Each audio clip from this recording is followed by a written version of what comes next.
Hello, everybody. I know it's been a little bit of a while since we've been here. Things have been a little crazy. Schedules are changing. I had some stuff going on with work. El Teddy had stuff going on with work. He no longer has a regular 9 to 5 because part of his job is servicing the West Coast. So listen, but we're here. And we're gonna get ourselves back on a regular schedule. So thank you, everybody. Thank you for all the support that we have received.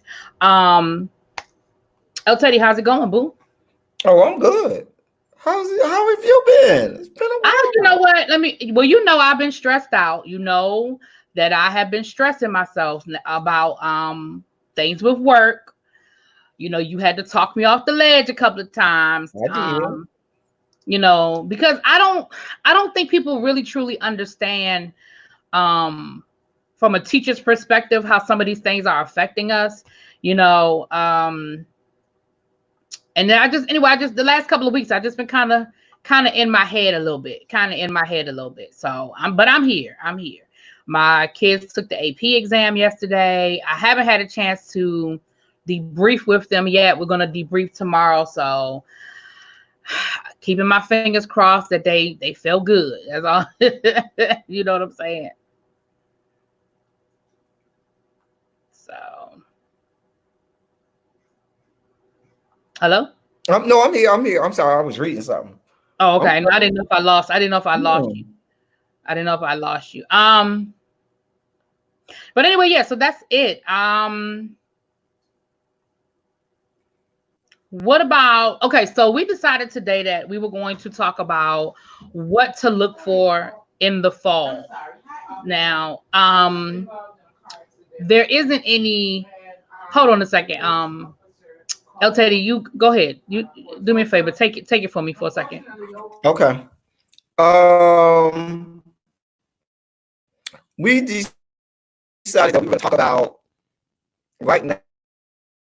It's about to be June, and there are things that you need to start to prepare yourselves for in a normal setting, knowing that your child is about to transition, and definitely with everything going on right now, if your child is about to transition. What transitions are we talking about? You could have a child that's entering kindergarten, a child entering middle school, meaning 6th grade, maybe 7th grade, depending on where you are, 5th, 6th, or 7th grade, depending on where you are.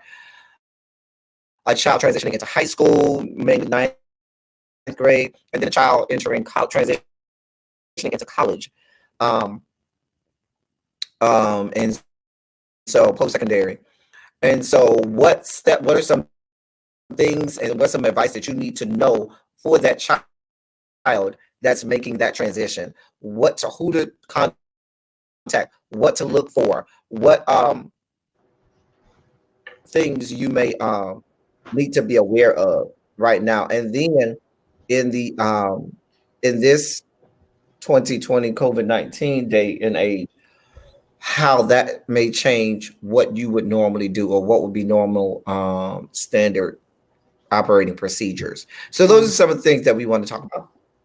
Hey Des, hey Jonathan, thank you guys for coming through. Yeah, sorry about that. Hey, got glitter on me. Yeah, so Monday, matter of fact, it's been a long week. Gosh, that was just Monday. Today's Wednesday. God dang. I feel like that was a month ago, but Monday I attended a virtual open house for my nephew who's going to be starting pre-K, and it really made me just think about, like El Teddy said, there are certain points in education where there are major transitions. I love 9th graders. El Teddy is like, you can have them 9th graders, give me my 11th graders. And with 9th grade comes a huge transition that I think sometimes parents do not understand the full extent of this transition that their kids are getting ready to go through. Obviously, going from elementary school to middle school is a transition, and even going from that kindergarten to 1st grade, these are all transitions. For me, going, like you said, this whole COVID situation, it changes everything. It just changes everything. For myself, I guess one of the biggest adjustments that every parent is going to have to make moving forward is technology.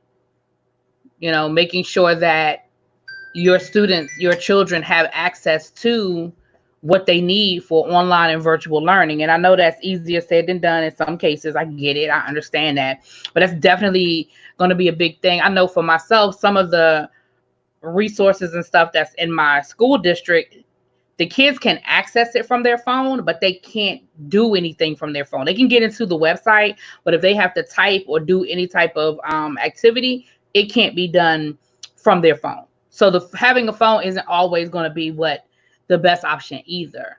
Teddy, you deal in virtual learning right now. Like that's what you've been doing for the last couple of weeks on an adult level. What are some of the biggest challenges that you've seen in this whole transition from your perspective? And I know you're dealing with a different population, but it's still all in the same. One of the biggest issues is those people who are more kinesthetic learners. Mm-hmm. It's definitely a struggle for them.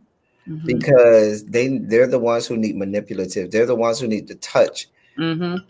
and see things. And what ends up having to happen is you have to be creative with that and maybe say, okay, take this piece of paper, fold it, give them things to do that involve them touching and feeling, and being able to show them how to do it on their own. But then you don't want to get too bogged down with showing them how to do this manipulative, as opposed to showing them the actual concept that you're trying to teach them. Mm-hmm. Mm-hmm. Yeah, I know for myself, this doesn't work for me. This, as an educator, the way I like to do my classroom, I've been struggling.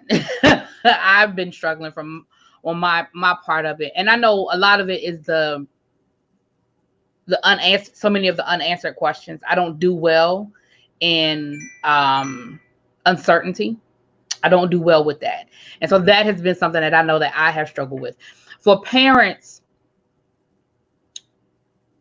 my advice, and El Teddy's been saying this from the beginning, my biggest advice, well, not biggest, but my big advice to parents definitely is to stay in contact with the school, check regularly to updates for your district.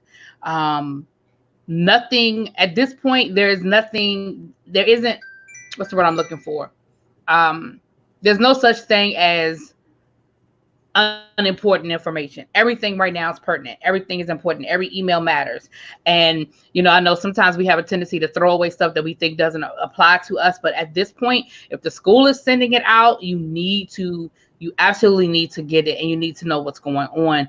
And what the school is telling you, you have to have faith. I got into a big debate with my sister on Monday when we were doing the open house with my sister about parents versus teachers as far as the safety and the needs of the students going into next year. And of course, she was looking at it from a parent perspective, and I was looking at it from a teacher perspective. But there's going to have to be a meeting of the minds for this to work. It's going to have to be that.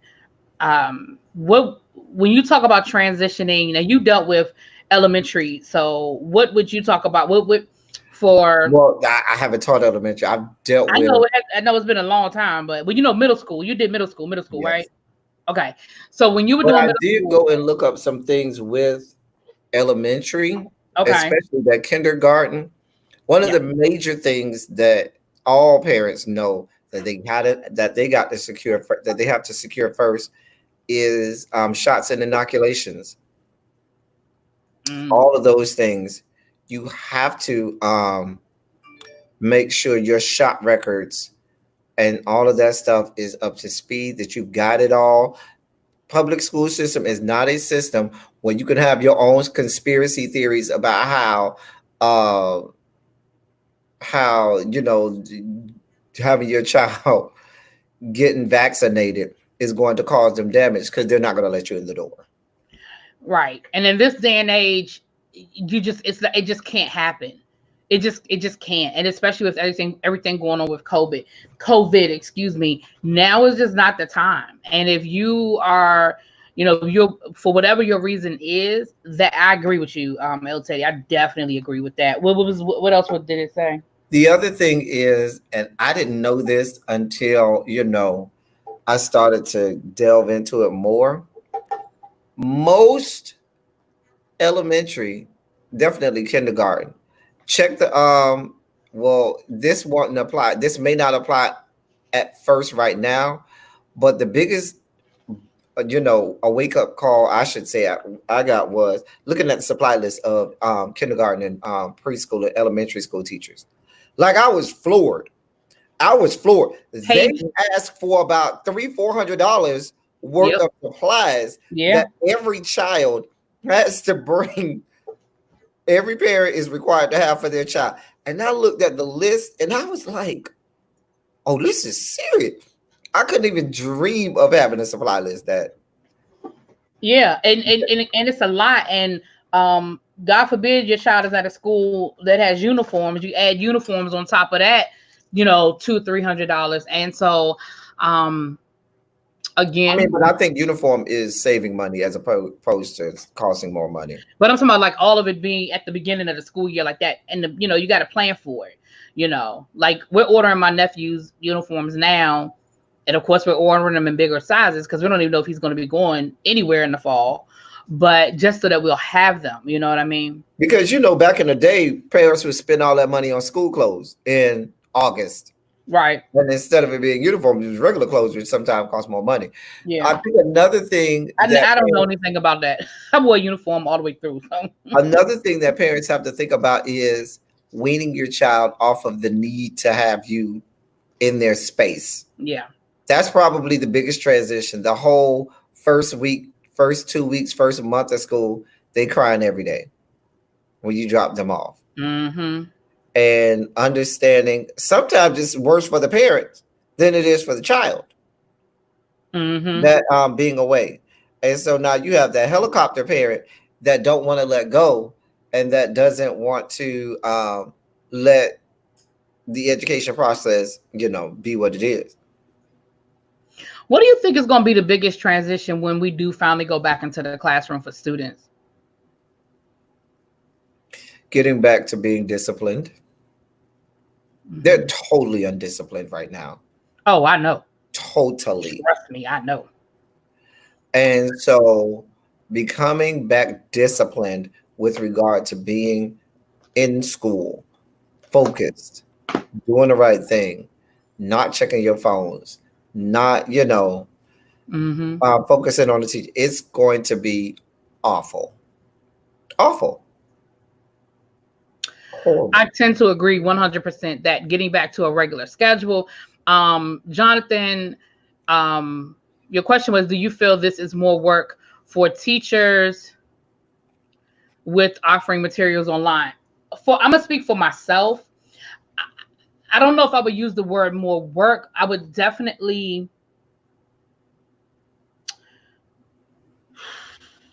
I'm going to say, yeah, because I can't be as creative. And for me, again, I don't feel like I can be as creative with what I'm doing now. Obviously, I'm going to have to do more research and get more resources together for myself moving into the fall. But having to, as my principal keeps saying, build the plane while we're flying has been very challenging for me, coming up, doing like a variety of activities and doing things of that nature. I've come up with some great ideas that I don't know, I think will probably work better in the fall than right now. But I have started working on that. But I will say that I've struggled in the last couple of weeks of just being creative. Every time I try to do something different, I get 20 emails of kids telling me what they couldn't do. They couldn't get into this website. They couldn't get into that. So that's been very challenging. That has been very challenging, is getting back into giving assignments and the email situation with, and I think kids have figured out that if they say they just couldn't get into the website, then it's like, oh, well, I couldn't get into the website. So they're playing that game too, So for me, yeah. I mean, some of the things that you may want to think about with regard to, I know one of my relatives, she has a son that's about to get ready to go to kindergarten. And she says that what she's going to start doing is, once everything opens back up this summer, she's going to start to take him to the public library so that all instruction to get him out of the house and get him used to, nope, you out of the house, you are in an environment, and to keep him focused and teach him how to sit and so forth and so on. She also has a tutor, and what she plans to do is she plans to help with that process of her not being there, him staying with someone else and learning from that person, and they the tutor is a certified teacher, but having them do instruction. What she says she's going to do is she's going to have them go in the little section of the library where it's the children's section. They have their own quartered off area, and she'll be in another area. So she wouldn't have left the library. She's simply going to, be in another area of the library so that if anything should happen, hey, I'm right here. Or if she hear him screaming too hard, she can come in and say, hey, gather yourself. Different little things like that will help with the transition and make him more and more comfortable as that happens. Even if it has to be on the computer and virtually, because if they in a computer on their computer in their room working virtually, you're gonna have some issues. So how will fewer students affect your teaching style? Well, I'm sorry. Do you think fewer kids will be in the classroom? Will this birth a pattern of more homeschooling? It might, but I think a lot of parents will be more inclined to say, please get out of my house. Get out. Get out. Please get out. I know Really B is going to be dealing with that a lot with the 9th grade, but Really B? I'm here. I froze, so I didn't catch that last part you said. Oh, what I was saying was, I think that it may have some parents that will want to homeschool, but I think most parents are going to be like, get out my house. Yeah, I do think. Do I think that the number of homeschooling is going to go up? Yes, but do I think it's going to be significant to make a change in what we see in the classroom? No, not in most areas. Now, in some areas maybe, but in most areas, no. It's not going to be significant enough to change what it is we see in the classroom. I do think in the beginning, well, I think it's going to depend on school districts and how long they wait. Like my school district is talking about not going back into the classroom until January. I think in January, like El Teddy said, everybody is going to be like, if you don't get out my house, right? School, get out my house, right? So I don't think attendance is going to be an issue if we wait till January. Now, if we walk okay. Yeah, your computer was doing that thing. It's doing what? That noise? Can you still hear it? Mm-hmm. Noise? I hear it. I don't know how to stop it. Okay, it stopped just there. But we can hardly hear you. Say something. When I mute it, but I don't. That's the only way I can get it to stop is to mute it. Is it? Okay, I got you. It just went. Well, are you muting it? No. It's going out and going back in. Okay.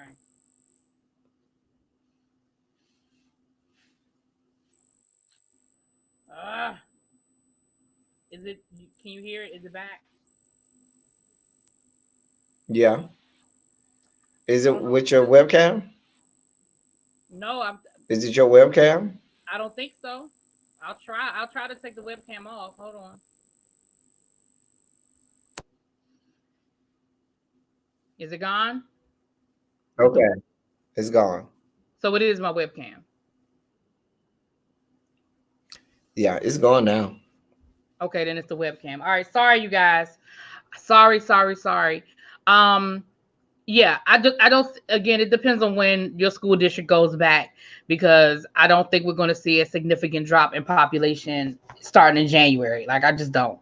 Homeschooling is a challenge. It's not easy. It's not. I'm a friend of mine. I'm trying to get her. She's been homeschooling her 3 sons for years now, and I'm trying to get her to come on here and talk to us about homeschooling. But the good news is that she's also a seamstress.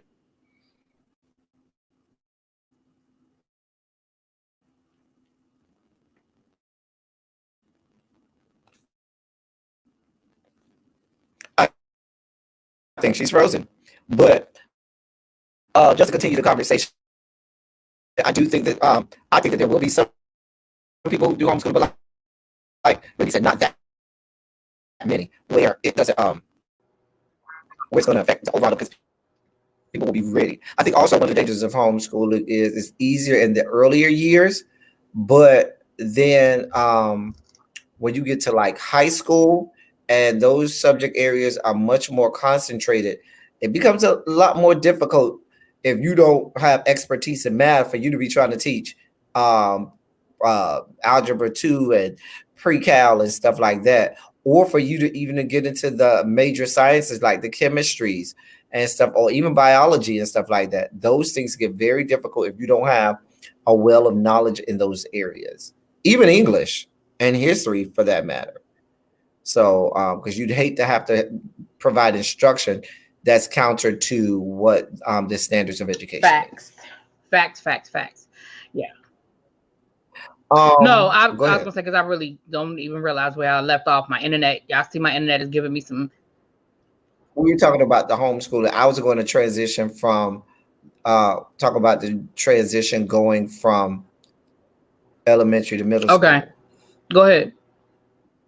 Now, what I will say is this: this is probably the one that people don't focus on a lot, but it's probably the hardest because or the most shocking for students. Now, having taught everything from 6th through 12th, there is more shock and awe and more of students having trouble transitioning going from elementary to middle, because elementary, you're used to having that one teacher, maybe two, all day long.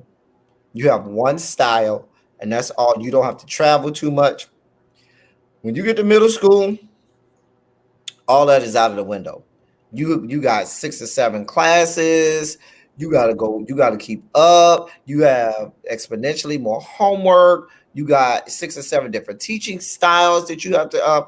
You're dealing with more students at one time, and then you're dealing with the big thing, which is hormones, and that is where puberty and hormones, and that's where schooling becomes. That transition becomes so difficult for a lot of students. That's where you get into the fights in school more often. He say, she say more often. And it just gets real messy, real messy. Yeah, the hormones is a mess. I taught junior high, and junior high is 7th, 8th, and 9th. So I taught junior high. I never went below 7th grade. But that is definitely a harsh transition, because like you said, so much changes so fast, you know. And what I found when I was in middle school, and I'm gonna say the same thing moving into high school, I found that parents thought this was a good time to start giving their kids freedom. And it's not. At least not in the beginning. At least not in the beginning. You need to, when they start middle school and 9th, I'm gonna say the same thing for 9th grade. You have to stay on them, because it is such a huge transition, and it is so much being thrown at them at one time. When you give them that freedom, a lot of kids can't keep up. Their locker is a mess. They got stuff in their book bag. They losing stuff. They got, you know, because they have a different notebook for a different class. Like you said, so many different teaching styles, so much going on. They get lost very easily. And even, you know, the best student, the straight A student, the most organized student, it becomes a challenge at that level. Because like El Teddy said, then they also have all these other distractions too. Well, I was going to say that for the going to 9th grade, but specifically because 9th grade, you got to add the whole high school component. Yeah, that has all of the sports activities. So, but we'll get there with 9th grade, because that's a whole different. Yeah, because I was going to say that I had something to add with the 9th grade as well. Yeah. But with 6th grade, I think it's just a matter of teaching the child time management. Yes. That is what they have to quickly learn how to manage their time, making sure they got all of the homework done, making sure they're keeping up with all of the different assignments and all of the different this, that, and the third. There are some activities in middle school, but they're very limited in the amount of activities and clubs that they can have in middle school because they're generally trying to get that child to get acclimated with going to multiple classes. The other thing is middle school is also in most states another time for vaccinations. You have booster shots. I know in Florida it's seventh grade. In a lot of states it's seventh grade when a child has to. What'll happen is you try to send your child to school, and some states have it, some districts have it where they'll say, okay, we'll let you in school for 2 weeks. If you don't have it by the end of this second week of school, you go home. And we call it in Florida is DCF, Department of Children and Families, but in some states it's CPS, Child Protective Services, because you have not vaccinated your child and your child is now becoming truant because of that. And the last thing I'm gonna say about that transition in middle school is middle school is when your children start to get friends that they should not be friends with. And I'm just gonna be real. It's real easy to get caught up in the type of crowd when you start to have friends when you should not be friends with that person. They're not gonna do anything but drag your child down. And that's something else that you definitely want to pay very close attention to. And that transitioning from elementary to middle. And I want to thank everybody as they're coming in. I see you guys coming in. I don't want you to think we're being rude and not speaking. My internet won't let me be great, and El Teddy is really picking up for me because it just keeps coming in and out. I have absolutely no idea what my issue is, but so I want to just thank you everybody for coming in. But yes, they do the same thing up here. If your child does not have their shots, they'll let you get in there for the first week or two, and there's always a hard cutoff. And I think sometimes people don't realize that it's a hard deadline. And they will pull your child out of class, and they will continue to pull your child out of class until you bring the appropriate paperwork. And, you know, again, I definitely know that they're going to probably even more so. Thank you, Rochelle. Even more so going into whatever this next season is going to be with us. You know, so please make sure that you're on top of that, because it's not a suggestion. Right. They will tell you, no, your child cannot come back in here. And as a matter of fact, because you'll have your situation together, they're going to be truant every day. And then now we're going to start to call Child Protective Services. I was going to say, and they will, after a certain point, they will call Child Protective Services. And there's so many places. I can't speak for every place in the United States, but I know here in the area where I live, there are a lot of clinics. CVS has a clinic you can go to get that stuff. There are a lot of places where you don't have to necessarily go to a doctor, and the prices are generally very reasonable for that, beginning of the school year, understanding that a lot of parents need that. So yeah, they don't play those games with the normally a school district will let you know prior to, like they'll put notification out that summer that, okay, if you have a child at X grade, they need to have their shots. And most people do know what grade the child is in your respective state. If you've had children before, or maybe when you were in school, or maybe you have a niece, nephew, someone in the family. But they don't play around with that stuff. They do not play around.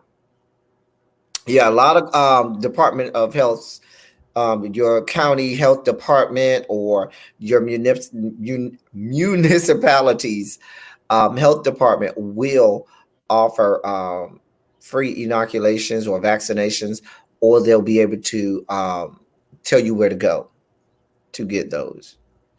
So, really, B, you want to talk about transitioning to high school? Okay, so I'm going to ditto what we already said about this is not the time for freedom. The thing that parents have to understand about high school, and kids have a certain perception of what high school is supposed to be based on movies, based on TV shows, based on what their friends have told them. And so a lot of them come, at least my experience has been, a lot of them come to high school wanting to, with that expectation and wanting to live in that world. And so that's the first thing that they have to realize, the reality versus what they saw in a movie or what they, envisioned in their mind.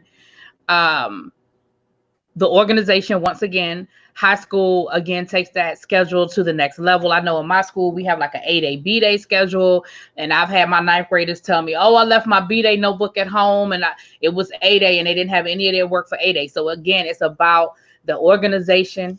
Parents, I cannot stress enough. Now is not the time to decide you're not going to be involved.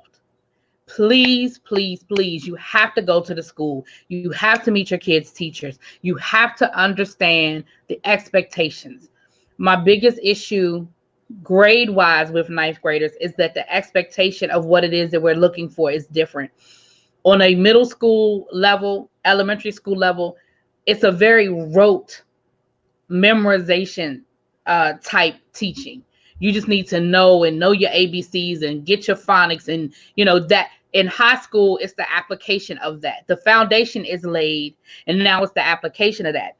On a high school level, I teach U.S. history. I don't care that you can tell me that Abraham Lincoln was born in Illinois. I don't care. I need you to be able to explain to me his significance to U.S. history. How did he impact U.S. history? Why is he in the book? And so understanding, you have to dig deeper. I have parents say to me, well, my child turned the work in. They did, but they still did not do well on it. It's a D. It's an F. It's a C. You turning it in, the expectation is different. You turning the assignment in doesn't equal a passing grade. And that's something that I need parents, because I've had parents come to me, I've had students come to me, and no matter how many times I say it, it's like it doesn't sink in. It's like it doesn't sink in, Also, and I know Really B can attest, this is not the time to be distant either, because I can't tell you the scores of students that come to a teacher and say, can you come to my such and such game? Can you come to my such and such performance? Because they just want to have someone there that's rooting for them, that's cheering them on, that's clapping them up. Because for whatever reason, and I'm not saying that a lot of parents don't have valid reasons not to be there, but your kids are involved with a lot more sports and activities and clubs and performances. And they do want to be able to see someone in the crowd that they know are there for them. And so what you want to have happen is, and so a lot of times as teachers, we end up becoming de facto pseudo parents, where we have to go and cheer them on, and we'll tell them, okay, I'll be at your game. And then, those end up sometimes become bargaining chips in the classroom, but definitely they are so elated and happy just to see someone there. Or even when you come back, sometimes I don't even, they may not know I'm there, but I might go the next day and I see them and I say, I saw you over there on the field. If you would have ran a little harder, you would have had that first down. Or, what I'm saying? I saw when you double dribbled and you got called for it. That's just that referee line. You did double, something like that, to let them know that you were there and that you were invested in what it is that they're doing, because kids don't stop wanting someone to be invested in who and what they're doing when they get to high school. And a lot of times parents kind of see it as, oh, I could just let them do what they do, and they don't really want their mom and their dad there. Yeah, they really do. They really do. Yeah.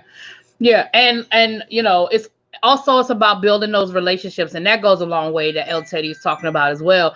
I've had some of the best conversations with parents watching their child play a sport or at a different class, a school, because you know what? It takes some of that, it takes the edge off for everybody. Like I've had the best conversations just in general. Oh, you're so-and-so's mom? Oh, wow. I didn't realize they played on the volleyball team. Oh, wow. They're pretty good too. And then it's just, you're building those relationships as well. But yeah, please, it's just not the time to check out. It just isn't. And I think that a lot of parents mean well. They think that they're giving their kids some freedom. They're backing up a little bit. They don't want to be like a helicopter mom, but there's everything you don't have to hover to be involved. Those are two different things. Every review says scheduling matters. Elaborate for me, please. When you say schedule, you talking about parent scheduling? You talking about the school, the kids scheduling? Not sure. The scheduling matters.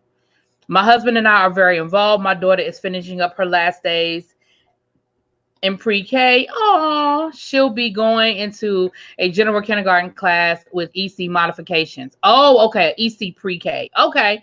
Oh, that's great. That's great.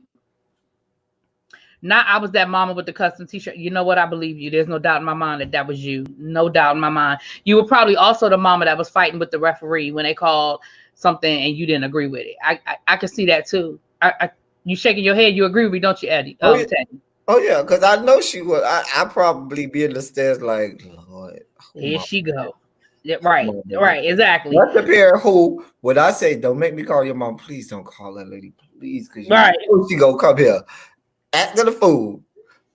exactly. I was that well, parents knowing the schedule for whatever. Oh yeah, whatever activity your kids so you can plan ahead. Yeah. Uh-huh. Yep. Yep. So and that's the thing, I know I long for more of that. I long for more of the parental interaction. Like I said, kids understanding the level of expectation in high school and how to navigate that. I don't know if really we got folks in again. Her internet just will not let her be great. But definitely, you definitely want to be focused in high school. You also want to make sure that you definitely, more so than elementary and more so than middle school and high school, become best friends with the counselor. A guidance counselor becomes your best friend. Why? Because you keep track of where your child is with credits, where they are with testing and assessments.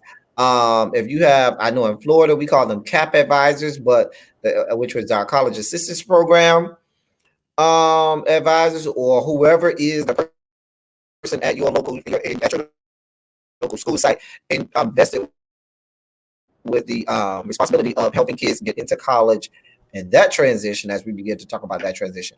But when you are a high school parent, the first person you want to meet before you meet the teachers, probably before you meet the principal, you need to meet the guidance counselor. Who's my child's counselor?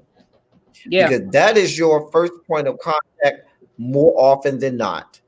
A guidance counselor can get you through to a teacher before anybody else can. Yes. They Yes. become your best friends. A lot of times you can be advocates for your child because there's been a lot of times with that I might not know something about a child and I'll go to the guidance counselor. I'll be like, have you talked to this parent? And the guidance counselor will say, yes, I talked to the parents. Listen, this is what's going on. And what it'll do is it'll make me back up and say, okay, I'm glad you told me that because I was finna go in guns a blazing. And Right. now because you told me that, I'm, empowered with more information so that I don't, I know why, I need to make accommodations or why things are the way they are for that particular child. Yeah. A lot of times I reach out to the guidance counselor as well. When I'm having an issue or I'm seeing a pattern of something, I'll reach out to the guidance counselor as well because a lot of times they have a lot more information than you will ever have. And, it helps. It'll help before, like you said, even before you call a parent, reach out to, it definitely helps. Our guidance counselors were absent as hell. I saw the guidance counselor one time, and that was when I was graduating. Oh wow, that was But not. see, but Jaded, I'm gonna tell you, usually here's what happens with the guidance counselor. Guidance counselors in high schools have a heavy caseload. They Of, do. so if you ain't bothering them, they are not bothering you. Yeah, And even that's though true. they got a whole lot of information that can help you, if you ain't checking for them, they ain't checking for you because they already got a lot of stuff that they have to be responsible for anyway. So I can probably see how that may have happened because a lot of times they're just not tapped into the way they should be, and they already have a lot of jobs that they're being given Right. by Yeah. administration. Yeah, and I know, like El Teddy said, they do have a heavy caseload, and um, yeah, you never went to them. Yeah, I know, because I'll be honest with you, I saw my guidance counselor, and I was at a smaller high school. I was at a college private school, and I can be honest with you, I saw my guidance counselor maybe once a year until I got to probably second semester of 11th grade. Then it became more because we were getting ready for, applications and college and SATs and all that good stuff. But honestly, up until that point, it was like a, once a year check-in. You good? I'm good. We good. Okay, cool. But the parents, definitely, that's somebody you want to make sure that you talk to, you have on your team. Abby, I see what you're saying. That's going to probably be myself and my village with my nephew. My mother's already talking about volunteering at the school and all kinds of stuff. So the school is definitely going to know all of us.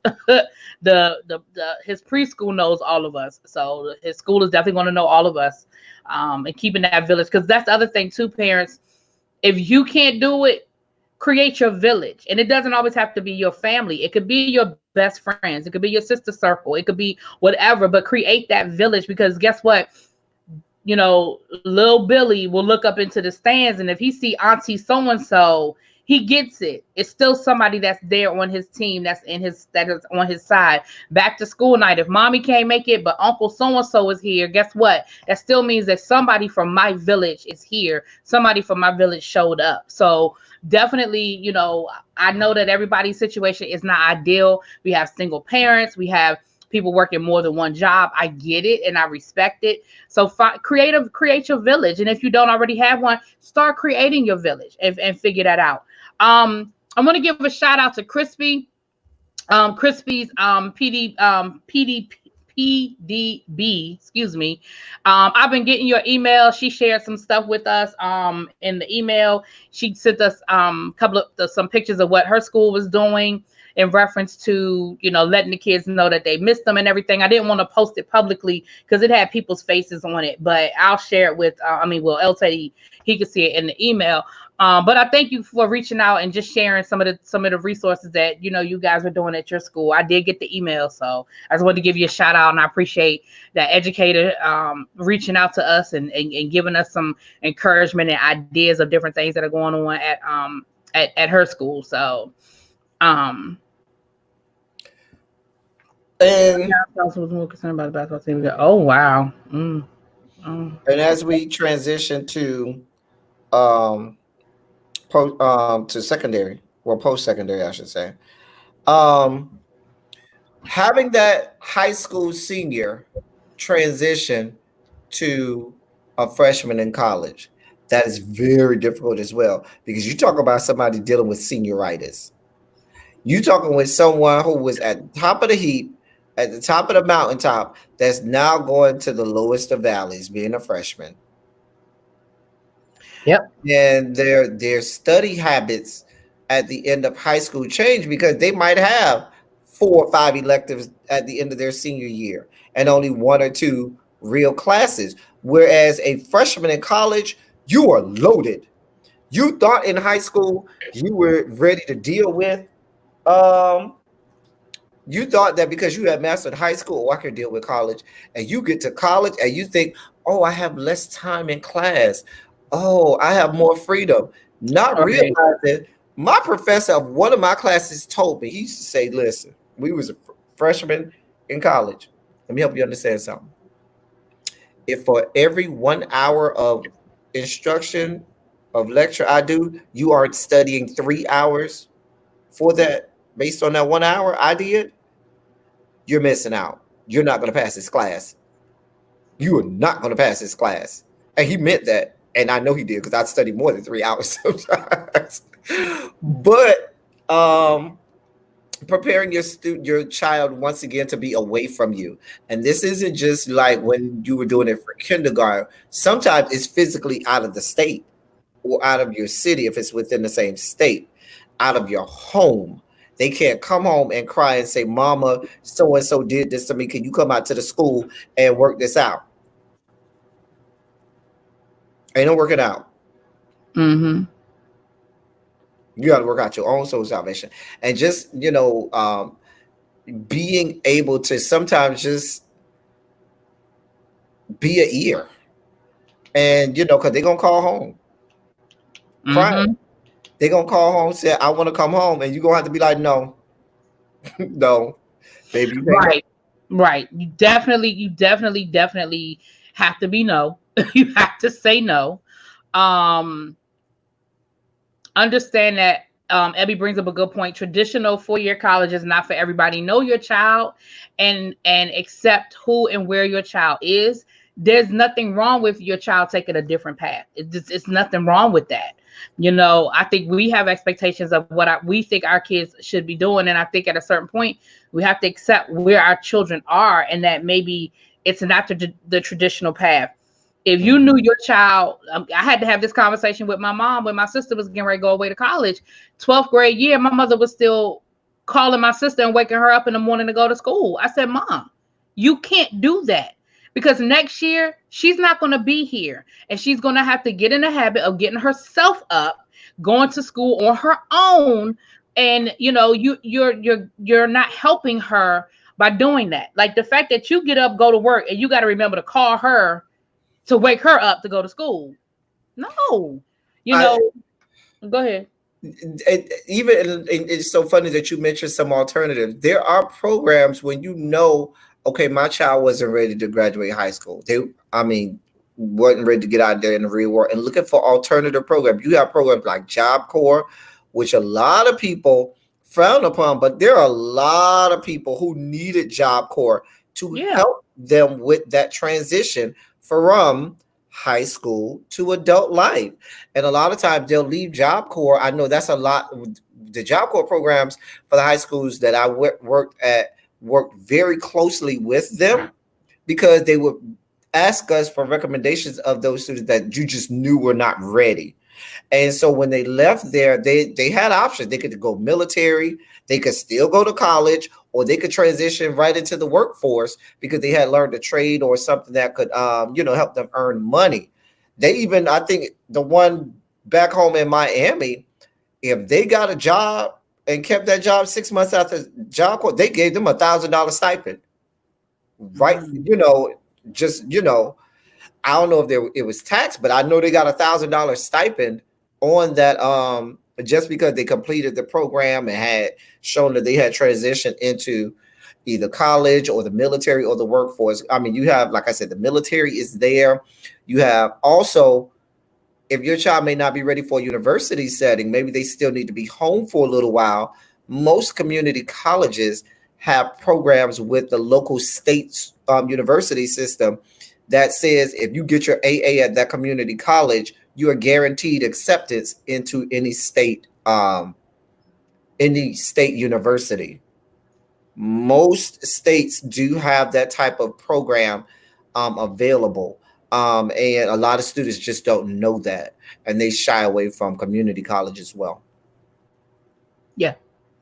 And this is again where counseling comes in, and this is no disrespect to counselors, but I know that under No Child Left Behind, and even now, like in my school district, they've put a rating system in place so you can rank your schools, 5-star all the way down to a 1-star.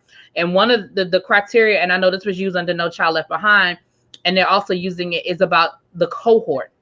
And unfortunately, in a lot of cases, and El Teddy, you can speak to what you saw in Florida, but I can speak to what I saw up here. They did not include alternative options. It went against the school. So if a kid went into Job Corps instead of going to college, a regular 4-year college, it counted against it. It didn't show that they stayed with their cohort. So a lot of counselors not necessarily pushing a lot of the alternative programs anymore because of that. So again, parents, you're going to have to be diligent. And I can't speak for every district, but I'm just saying, be diligent in understanding who your child is and knowing who your child is so that you're making sure that the school and you are making the best decision for your child. I know in Florida, it used to kind of be that way.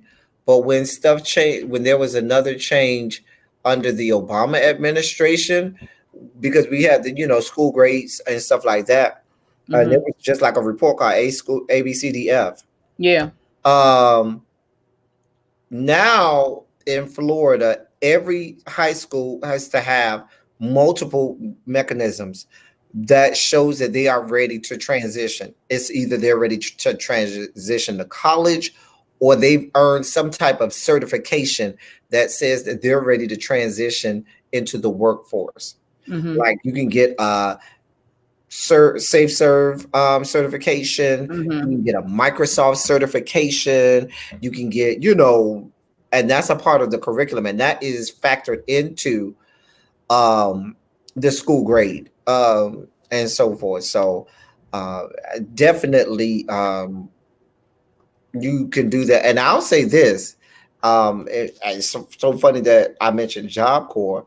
There was a large population of the LGBT community that went the Job Corps route because they had become homeless. They had dropped out of school, because I know Job Corps in our area started accepting students as early as 16. And a lot of those kids, because they Okay, had come yeah, I out of think the they did as closet or their well. parents out of them, they became homeless, and they would go there. And I remember recommending a lot of students to go into that program because it would help them. They had a high school GED program, and then they had a regular high school diploma program with the one that we had, where they could get a regular high school diploma and learn their trade at the same time, so that they left with both a high school diploma and a trade and stuff. So but I know in terms of that, they aren't doing that anymore down in Florida. It was, you could do either or. You could pass the AP test with a 3 or higher, or you can get a certification that may allow you to, like a MCSE or something that may allow you to go into the workforce right after high school. Yeah. Also, parents, again, just like I said, with the transition into high school, with the transition into college, especially now where everything is online. I know both of my cousins, when their kids went away to college, they had that login, they had that password, and they can log in and check their kids' grades and see what was going on with their kids. Again, it's especially first semester. That first semester of freshman year, again, it is a huge transition. It's okay to call and ask questions. It's okay to say, hey, how's class? Are you going to class? Without being, hovering. It's and especially if your kids are going away to school, because now they have a level of freedom that they probably haven't I had have a question to ask you, Really B, and this was one of the differences between me going to a PWI and some of my friends who were at an HBCU at the same time. Uh-huh. At the HBCU, they sent report cards and stuff home, and parents could call and inquire about a student's grades. At the PWI, by no stretch of the imagination, you could call as a parent all you want to. If you were not that student, if that student was 18 years old, now if the student was still a minor, 17, because some students do enter as a minor, but if you were 18 years old or older, as a parent, you could call till you blue in the face. Florida State University, where I went at a PWI, would not give you anything. As a parent, did not care. You can call till you, they're not going to give you, they're not mailing anything to your house unless that child says, well, actually, we didn't get report cards like that. You had to go online to see your grade, or you could call in to get your grade. We usually do a call, or you could go pick one up and have them printed out at the registrar's office. But my point is, and I wanted to ask you about this because I know you went to a HBCU. Mm-hmm. That about no stretch of the imagination could my grandmother, my mother, anybody have called and said, "Well, I'd like to know what his grades are," because they would have looked at her like, "Man, we can't give you that." There's definitely more accessibility in my experience at my HBCU. Now, my parents never tried to call and check on my grades, but I do know that my grades, they were mailed home. They didn't come to me.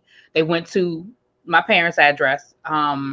I do know that there were times when my mom could call the main desk of the dorm and speak to the dorm mother, and she knew my mama. There were, my dad and the president of my college were on a first name basis. Like, she knew my dad. But again, they never tried to call about grades or anything like that. It was just happenstance because my dad is a talker and he struck up a conversation with the president and they just built something. You know what I'm saying? So there was definitely a lot more accessibility. When I got, you can't do that any longer at HBCU. What can't do what any longer? You can't check on grades or anything like that. You can't have access. Yeah. Now, I was going to say, my cousin went to Hampton and she had to give her father access to her grades. But he was like, "But I'm paying the bill, so I will get that access." So, like, but she was at Hampton, so yeah, I'm sure it's evolved. Since I went to college, since L. Teddy likes to remind me that was probably a long time ago. Oh boy. That all has changed with HIPAA. How is HIPAA connected to your grades?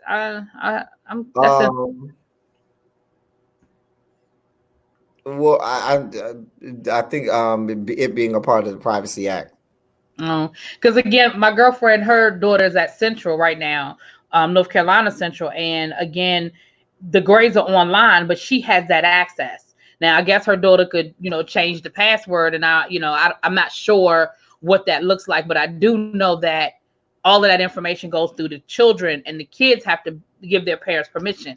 But again, I say that's your damn child, like, I mean, I was glad about it, because when I left the house at 18, I left. It was no going back. I left. Yes, I am your child, but I'm your grown child now. Ain't no more. I'm your child. I was on scholarship too, so they weren't paying for nothing. No, don't ask me nothing. Don't ask me no questions. I was like, yeah. See, that wasn't my experience. That's not how my mama and daddy roll. I could have been on a full scholarship, and my mama and daddy would have still been like, But your situation is different from my situation. So, but but again, so it looks like that has changed. But I will say that, in my opinion, and again, it's not all HBCUs, because I've had friends who've had some really bad experiences trying to get in for, like, my girlfriend whose daughter is at Central. She's had horrible experience with Central and information and getting information and tuition and stuff. Horrible experience. Horrible. But then I know people who've had great. So, I'm sure it depends on the school. Mm-hmm. But in general, all of my friends that went to HBCUs, yes, they've definitely had a lot more of the accessibility. They definitely,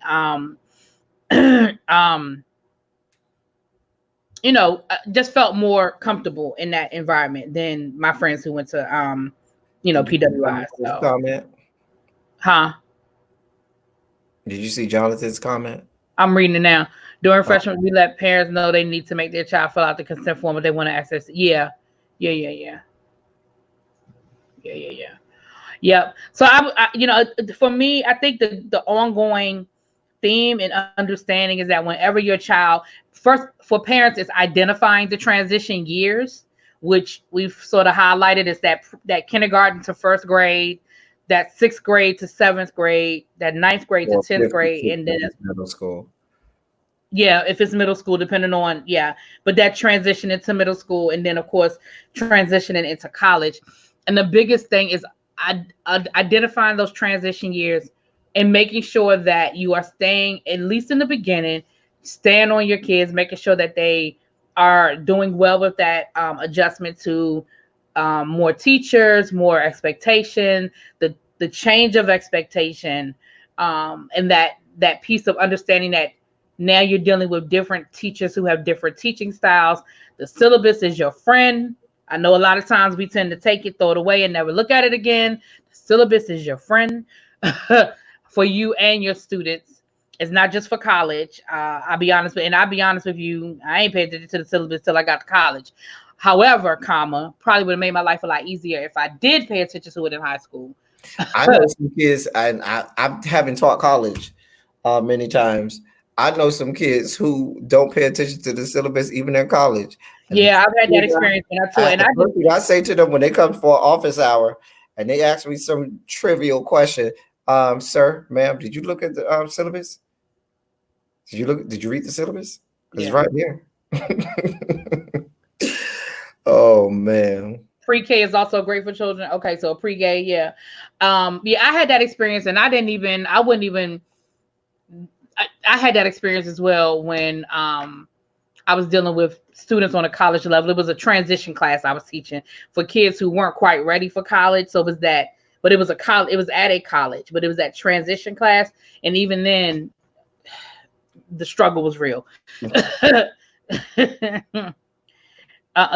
Listen, my junior year English class, the syllabus became my Bible. A child.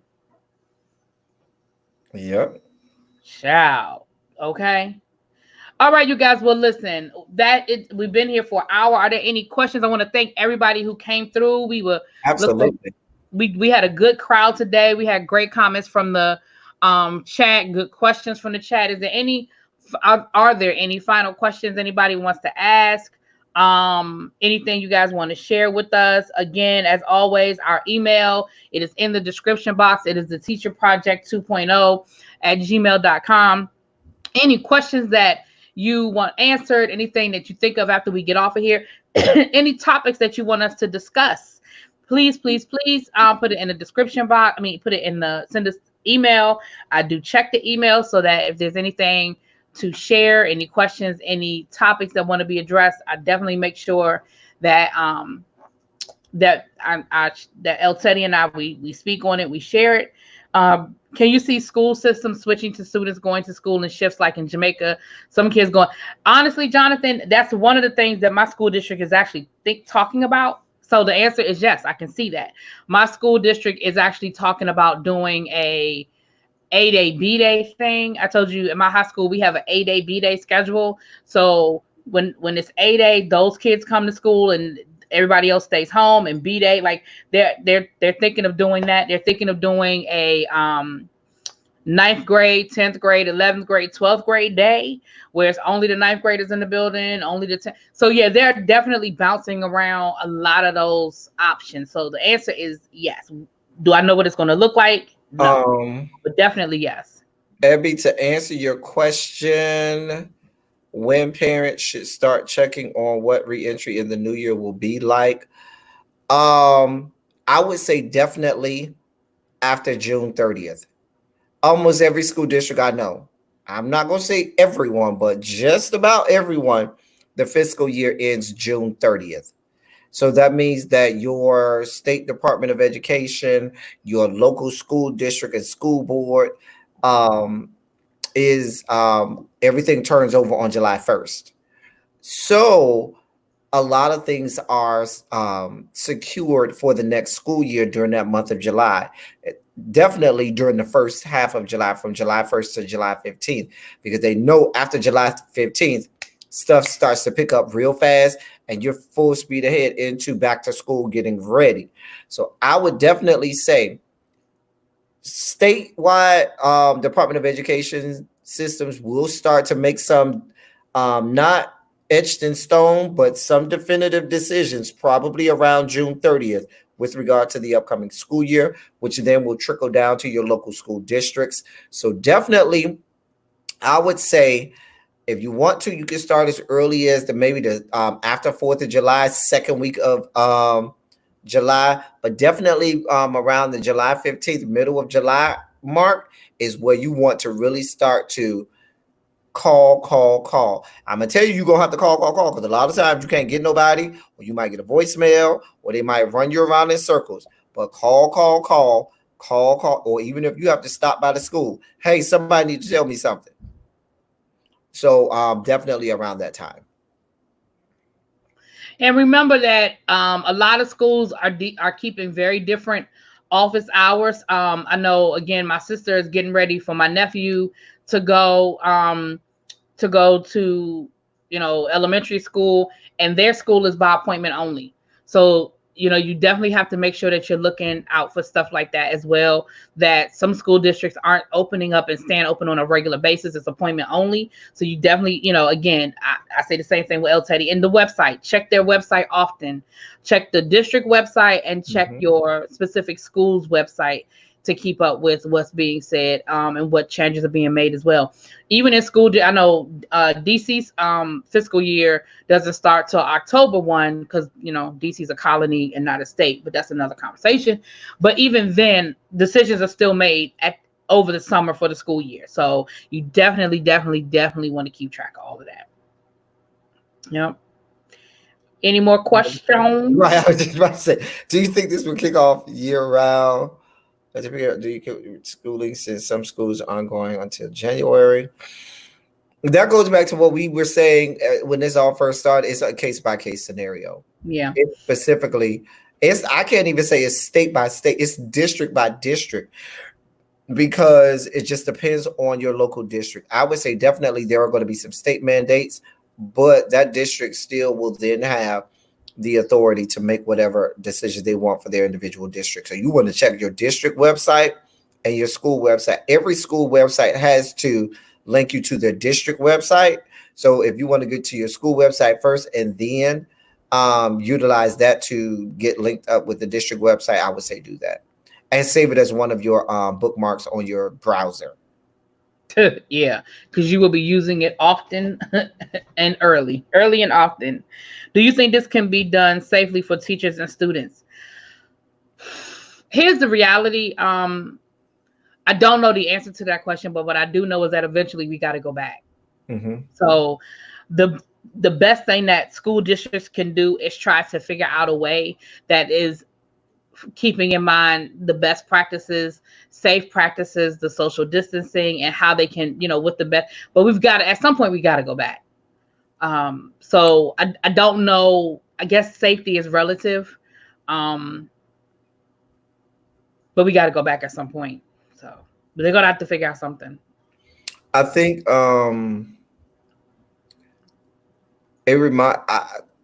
like Really B said, we got to go back there. There has to be, now things may be changed. Yeah, absolutely.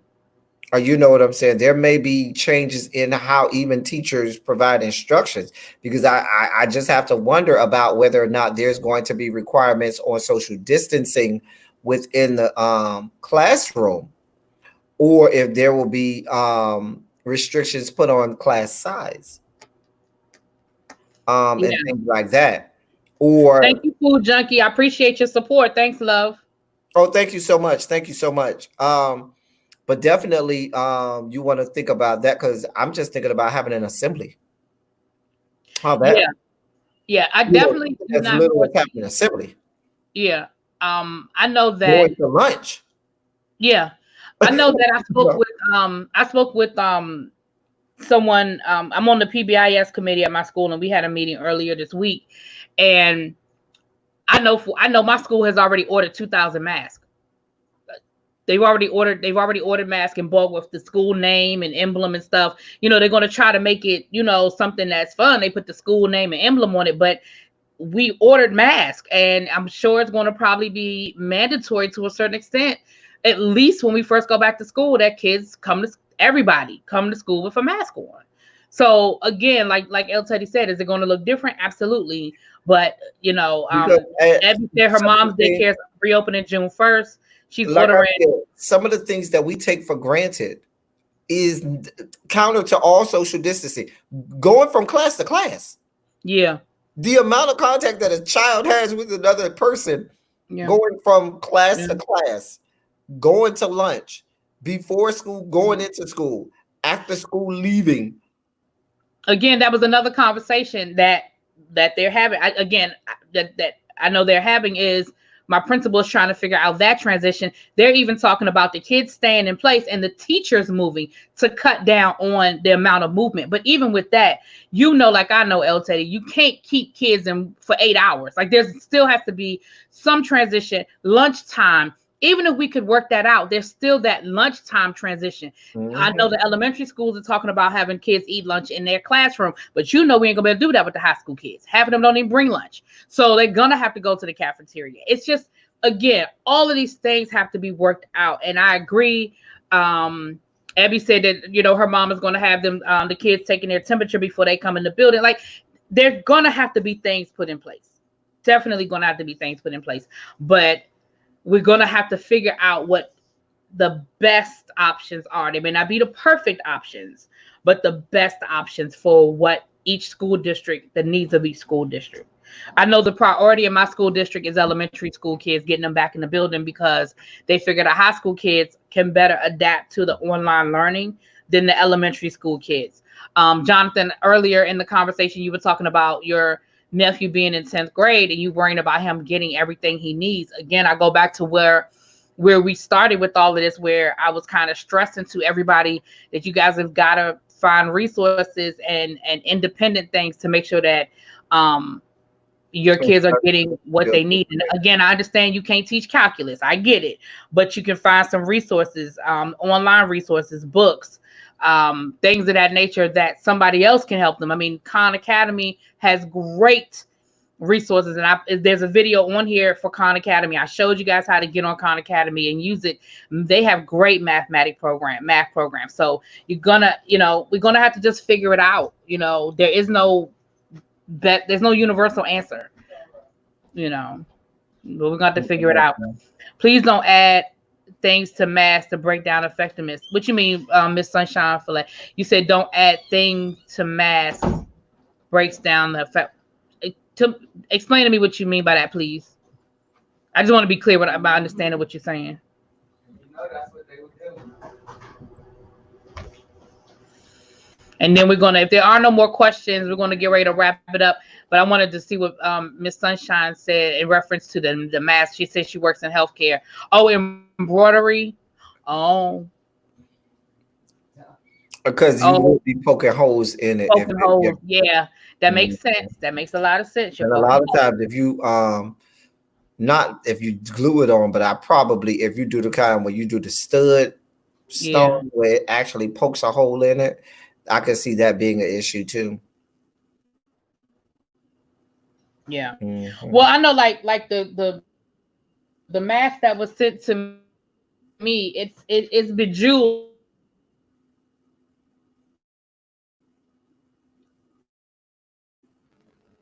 She's frozen again, dear God.